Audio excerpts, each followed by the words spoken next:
Je fais du vélo à Paris depuis plus de 2 décennies. Quand j'ai commencé, nous n'étions que quelques-uns sur les routes. Au cours des 2 dernières années, les chiffres ont augmenté.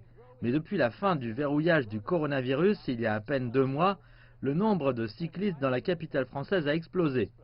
Et c'est en partie grâce à Stijn van Oosteren, un Néerlandais qui vit à Paris depuis 20 ans. La rue de Rivoli était une autoroute à 5 voies et maintenant elle est devenue une autoroute cyclable avec une seule voie pour la circulation motorisée, tout le reste pour les vélos. Depuis des années, il fait pression sur l'hôtel de ville de Paris pour transformer la capitale en un paradis pour les cyclistes. Récemment, ils ont commencé à prendre ces idées.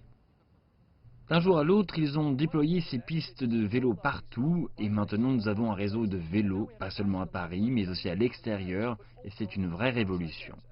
Cette transformation a été une percée majeure et a beaucoup bénéficié aux magasins de vélos qui vendent à la fois des modèles traditionnels et de pointe. Là, on est complet jusqu'à début juillet pour essayer les vélos et pareil pour les réparations. Et là, c'est vrai qu'on arrive sur une clientèle qui n'a jamais fait de vélo et qui cherche un outil de mobilité urbaine. Et c'est là qu'on rentre en jeu. Ouais. Les habitants qui adoptent le cyclisme contribuent à accélérer le mouvement. J'avais commencé il y a 10 ans, mais c'était un peu compliqué. Donc maintenant, c'est plus simple, ouais, c'est plus agréable. Ouais. Qu'est-ce qui a changé? Il y a beaucoup plus de pistes. Avant, on a besoin de rouler avec les bus, le taxi, c'était assez dangereux, alors que là, c'est agréable.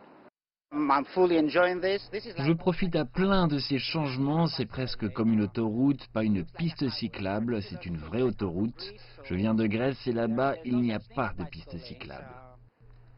Paris a encore un long chemin à parcourir pour rivaliser avec des capitales favorables au vélo comme Amsterdam ou Copenhague. Mais si les Français continuent à construire des pistes cyclables aussi rapidement, Paris pourrait bien devenir l'une des meilleures villes au monde pour les cyclistes.